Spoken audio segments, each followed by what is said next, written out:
Kembali lagi di Cerita Cinta Channel. Jangan lupa like, comment, and subscribe ya. Terima kasih. Pagi hari, Tiwi bangun dengan badan yang segar. Entah mengapa ia merasa sangat fit. Janin dalam perutnya juga pintar sekali, tidak menandakan adanya keluhan seperti mual atau muntah. Tiwi lalu tersadar. Ia melihat sofa kosong, tidak ada penghuninya. Di mana dia? Batin Tiwi kemudian melihat sekeliling. Bibirnya mengembang mengulas senyum tatkala mendengar suara orang mual di dalam kamar mandi. Syukurin biar tahu rasa. Entah mengapa ia merasa senang sekali. Sambil mengusap perutnya, Tiwi kemudian keluar kamar. Anak pinter. Terima kasih sudah mewakili. Batin Tiwi tersenyum sumringah. Tiwi sempat cuci muka di kamar mandi belakang di dekat dapur, kemudian mendekati Bibi yang sedang masak. Aduh, harum banget.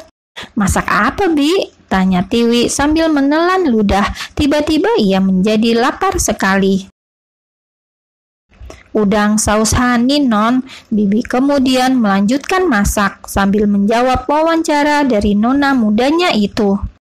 Bibi paling tahu aku suka itu, ucap Tiwi dengan tatapan dingin, seperti tidak sabar ingin memakan habis semuanya. Ini buat nyonya besar, kan Non Tiwi alergi udang. Dahi Bibi langsung mengkerut. Kata siapa? Aku suka kok, kata Tiwi yakin. Padahal Tiwi memang alergi pada hewan tersebut, tapi sekarang kok ingin sekali makan itu. Aku ambil nasi ya, Bi. Itu sepertinya udah matang. Lapar nih. Tiwi bergegas mengambil wadah piring. Sudah siap untuk eksekusi udang madu yang terlihat sangat enak itu. Iya, Non. Bibi kemudian melirik nona mudanya yang kelihatan aneh, seperti nggak makan berhari-hari. Bibi yang merasa aneh pun kemudian mengambil makanan untuk nona mudanya itu. Ia memberikan pada Tiwi langsung. Ini, Non. Wah, pasti lezat. Aku sarapan dulu, Bi. Tiwi makan duluan, padahal semua orang belum makan pagi itu. Klek. Suara pintu terbuka. Nyonya Haidar keluar. Dia mau melihat ke belakang. Kok sepertinya ada suara orang bicara. Dilihatnya Tiwi sedang lahap makannya. Pandangan Nyonya Haidar kemudian beralih ke rambut Tiwi. Kok kering ya? Apa Tiwi nggak keramas? Gumam Nyonya Haidar. Sang mama memperhatikan anak gadisnya yang kini sudah resmi menikah. Sayang, sapa wanita paruh baya tersebut. Tiwi menoleh sebentar, lalu lanjut makan lagi. Sekarang selera makannya lagi bagus-bagusnya. Mana suamimu? Tanya Nyonya Haidar pada sang anak. Tiwi ngelek sebentar. Ketika mendengar pertanyaan sang mama, kata suamimu cukup membuatnya geli. Oh, ada mah di kamar, jawab Tiwi cuek. Tiwi kemudian melanjutkan aktivitasnya lagi. Kok makan sendiri? Ajak dong suamimu makan bareng. Nyonya Haidar menatap aneh pada putrinya. Kok malah makan sendiri? Biasanya pengantin baru mesra-mesraan. Makan sepiring berdua, suap-suapan. Ini kok macam apa? Mana rambut pagi-pagi tidak basah? Oh iya, jawab Tiwi singkat. Nyonya Haidar pun hanya geleng-geleng kepala. Selang beberapa menit, Tiwi pergi ke kamarnya sekalian ngajak Dito sarapan. Mah, teriak Tiwi kencang. Tap, tap, tap. Semua orang langsung lari ke kamar pengantin baru tersebut. Kamar pengantin yang terasa dingin, tidak ada hangat-hangatnya. Ada apa, Wi? Tanya Nyonya Haidar yang datang lebih dulu ke kamar tersebut, kemudian disusul oleh Pak Burhan. Ada apa ini? Semua menatap ke depan pintu kamar mandi. Dito tergeletak pingsan. Sepertinya pria itu mabok parah gara-gara ngidam atau kena karma karena semalam jutek sama mama si janin. Dengan bantuan penjaga rumah, Dito diangkat ke ranjang. Tiwi sendiri mencoba menelpon dokter pribadinya. Sambil menunggu dokter datang, Nyonya Haidar meminta Bibi bikin sesuatu yang hangat. Setengah jam kemudian dokter datang. Seperti yang dikatakan dokter Richard dulu, Dito ini kena Kovács syndrome. Mendengar penuturan dokter, Nyonya Haidar malah tersentuh.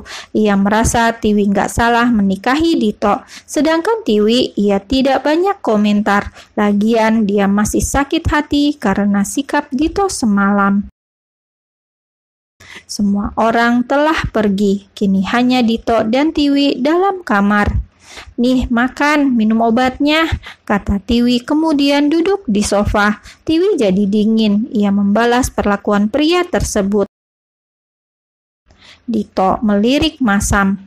"Aku mau balik ke apartemen," cetus Dito kemudian menyingkirkan semua obatnya. "Balik saja, siapa yang larang?" jawab Tiwi enteng. "Kau harus ikut bersamaku." Tiwi melirik pedas. "Kalau aku nggak mau, bagaimana?" Dito langsung turun dari ranjang. Pria itu kemudian mencari tas miliknya. Setelah ketemu, ia mengeluarkan sebuah kertas. "Baca ini baik-baik, dan kalau setuju, tanda tangan di sini," ucap Dito. Mulanya Tiwi cuek, tapi pas membaca barisan kata tersebut, matanya membulat sempurna. "Kau mau kita cerai saat anak ini lahir?" tanya Tiwi dengan tatapan nanar. Tiwi menatap pria yang kini sudah menjadi suaminya itu. Baru menikah sudah mengajukan perceraian. Oh, ini rupa asli Dito. Tiwi cukup tahu saja. "Kenapa? Jangan bilang kau suka menikah denganku." Dito merasa pria paling oke. Jangan-jangan Tiwi suka dengannya, sampai terkejut saat dia mengajukan cerai setelah anak mereka lahir. Sementara itu, ocehan Dito membuat Tiwi speechless. Wanita itu sampai tidak bisa berkata-kata. Ternyata dia mengandung anak pria yang sok oke, kecakapan dan merasa paling oke. "Kamu pikir aku suka menikah denganmu?" balas Tiwi yang emosi. Tiwi lantas mengambil bolpen, lalu siap tanda tangan. Siapa yang mau menikah dengan pria seperti Dito? Kalau bukan kesalahan mereka malam itu, lebih baik Tiwi jadi perawan tua. "Kalau begitu, mari kita tanda tangan. Setelah anak itu lahir, mari berpisah." Dengan lirikan sinis, Tiwi langsung tanda tangan. Setelah Tiwi tanda tangan, ganti Dito. Keduanya pun sepakat akan bercerai tahun depan. "Hak asuh anak ini sepenuhnya bersamaku," kata Tiwi kemudian. Dito terdiam sejenak, kemudian menyanggupi permintaan Tiwi. "Oke. Kamu tidak akan punya hak apapun atas bayi ini," kata Tiwi lagi. "Aku juga tidak menginginkan anak itu," jawab Dito dalam hati. "Baik," jawab Dito dengan tenang. Entah mengapa Tiwi sakit hati. Mungkin rasa tidak peduli Dito pada janinnya membuatnya tidak nyaman. Dan mulai sejak tanda tangan perjanjian tersebut, kedua orang ini mulai perang dingin. Apalagi setelah pindah ke apartemen, mereka berdua tidur terpisah. Pernikahan keduanya hanya formalitas dan akan usai ketika bayi mereka lahir. Beberapa minggu kemudian, Tiwi kembali aktif bekerja. Dia bukan tipe wanita yang seharian di rumah. Meskipun hamil, dia tetap meniti karir. Dito sih tidak peduli. Ia cenderung acuh dengan keadaan Tiwi. Yang penting, dia sudah memberikan fasilitas terjamin untuk Tiwi. Masalah wanita itu mau kerja, itu semua terserah Tiwi. Di tempat kerja Dito Narendra, pria itu sedang sibuk meeting, tapi ketika ada bau menyengat dari salah satu karyawan yang pakai parfum, Dito langsung pergi meninggalkan meeting penting tersebut. Kesal dengan keadaan yang menimpanya berminggu-minggu, ia pun ke rumah sakit mencari dokter pribadinya, Dr. Richard. Apa tidak ada obatnya? Percuma kau sekolah lama-lama, tapi mengobati hal seperti ini saja tidak bisa, protes Dito pada sang dokter yang juga kenalannya. Aku kira setelah menikah, setelah dekat dengan ibu si bayi, kamu bisa sembuh, komentar dokter Richard. Dia menatap dengan sedikit meledek. Sembuh, yang ada ini semakin parah. Aku bahkan tidak bisa menelan beberapa jenis makanan, omel Dito. Dr. Richard malah terkekeh. Ia menertawakan sikap Dito. Mungkin bayi itu ingin menghukummu, kata Dr. Richard setelah puas tertawa.